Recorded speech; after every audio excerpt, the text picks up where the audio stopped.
All you cowboys and rodeo fans out there are in for a treat. In this video, I'm going to share with you what it's like living in Mesquite, Texas, the rodeo capital of Texas. And if you're new to the channel, my name is Mike Harrison, your local realtor here in North Texas, and I've helped many clients buy and sell all over North Texas. If you want to know what it's like to work, live, and play in the Dallas Metroplex, go ahead and hit subscribe, support the channel, and stay tuned for videos every Sunday and Thursday. Let's get right into it and dive into an overview of Mesquite. The 2023 census showed that Mesquite had a population of around 144,000 people, down 4% from the 148,000 people back in 2020. Mesquite is only about 13 miles east of Dallas and covers approximately 47 square miles in land. Mesquite is actually part of two counties, partially in Dallas County and the other in Kaufman County. There's a median age of 33 and it's actually been designated as the rodeo capital of Texas. We'll get more into the rodeo scene later in this video. Mesquite is within 31 miles from Arlington that hosts the AT&T Stadium for Dallas Cowboys games and many major concerts throughout the year, Globe Life Field for Texas Rangers games, and Six Flags in Hurricane Harbor. You are 15 miles from downtown Dallas for many networking events, American Airlines Center that is home to Dallas Mavericks and Dallas Stars games, and many other major events throughout the year. And you're about 49 miles away from Fort Worth that hosts the stockyards and is actually the city that saw the highest population increase in the country year over year in 2023. And now that we've had a quick overview of Mesquite, let's go ahead and cover some of the local attractions within the area. To kick us off, we must cover the Mesquite Rodeo scene. Type in Mesquite Rodeo in Google and you'll quickly see that this is a big attraction here, located right off 635. It's a must-see if you're visiting the area. If you've never attended a rodeo, all of those horses, bulls, and cowboys running around can seem chaotic. Don't worry, you don't have to be born in a saddle to understand the rodeo. Like all professional rodeos, the Mesquite Championship Rodeo has two categories of events, timed and rough stock. True to the name, a timed event requires cowboys to complete tasks such as calf roping as quickly as possible, and rough stock events challenges riders to stay on a horse, bull, or steer for 8 seconds while holding on with one hand. Man, there are times I can barely hold a beer with one hand, let alone stay on a horse or bull. Hotels, several places to eat, plenty of options right around the rodeo here off of 635.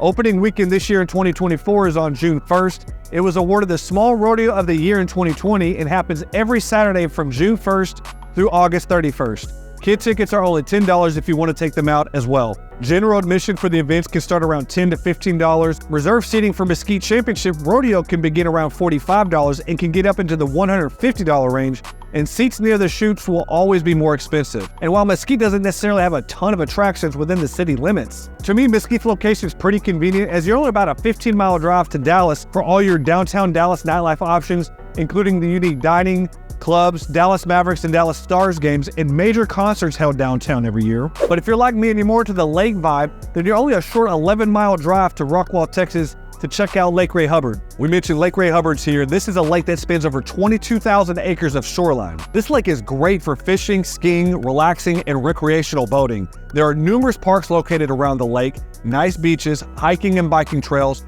and other outdoor activities. There are many shopping and dining options that are located right by the lake, so if you need to give your sea legs a little break, just pull into one of the waterfront developments and you can grab a quick bite to eat.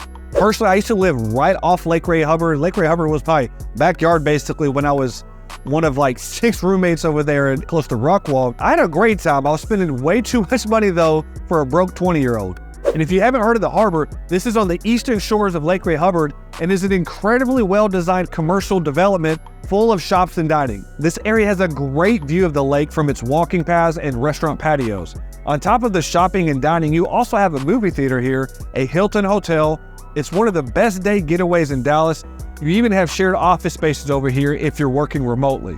Your dining options include Campese's, Doty's Cajun Diner, Gloria's, Sideways Barbecue, and many more restaurants. What I like about these options is they aren't located just everywhere in Dallas. These restaurants are few and far between in DFW, so Rockwall gets many folks that don't even live here coming into town to enjoy their dining experience. And to top off the experience at the harbor, you also have the Concert by the Lake series here. These are concerts every Thursday that begin in May and has drawn thousands of visitors to enjoy the venue.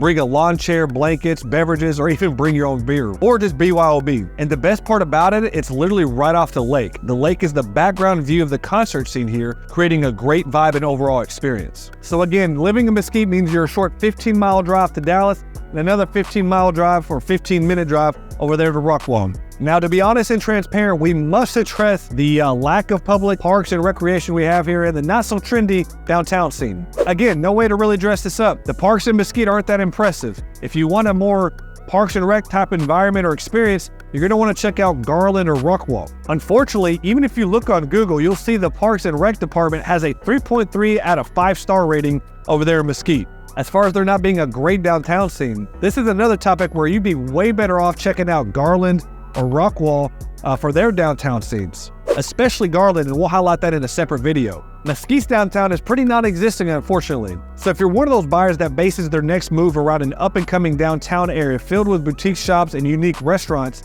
this isn't the place. And with all of the attractions slightly outside of Mesquite over there in Rockwall, Plano, or even Garland, you might be surprised to hear that the housing prices in Mesquite are actually very affordable. Zillow shows there's a median home value of $270,652, and in January 2024, the median sale price was $269,667, so it's still right in line with the home values there. Now, you might be wondering, why is it so much cheaper over there in Mesquite compared to other areas of DFW? And I'll be sure to address that in the cons later of this video. But if you are considering moving to Dallas or the DFW area overall, and you're on a tighter budget, Mesquite does offer much more affordable pricing than areas like Prosper, Frisco, Salina, McKinney, and the northern Dallas suburbs. The first listing I ever had in my real estate agent career was actually in Mesquite. And so while I never lived in Mesquite, it's always kind of had a special place in my heart, but I ain't getting sappy here. There were 1,389 homes that sold in Mesquite in 2023, and 1,223 of them were sold below $400,000. In other words, 91% of the homes that sold in Mesquite in 2023 had prices that would barely get you a tenth in some of these North Dallas or West Dallas suburbs. Now let's go and see what the Mesquite School District is like. And full disclosure, unfortunately, this is not a major bright spot for the area. Many of my personal friends have gone to Mesquite and have done very well after attending school there. So this isn't a knock at all on the folks that actually went to school there or graduated from there. Rather, it's on the school system or the school district.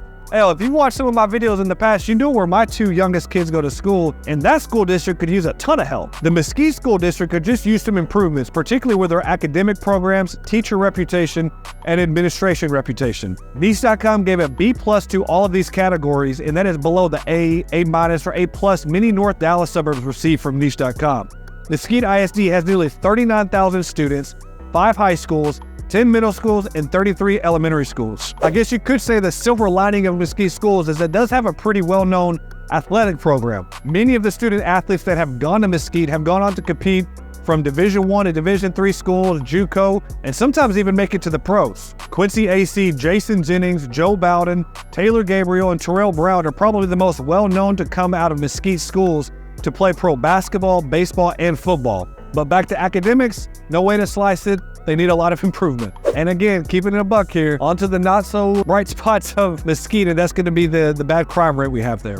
According to Niche.com, Mesquite has a higher crime rate than the national crime rate in assault, equal in murder, and nearly equal in burglary and theft, with a much higher crime rate in motor vehicle theft. Don't be surprised if you get questioned by the police at any random stop over there. It's unfortunate because this was once a sought-after city in the mid-2000s, as it was perceived as a pretty nice place to be and one of the most populated cities in DFW.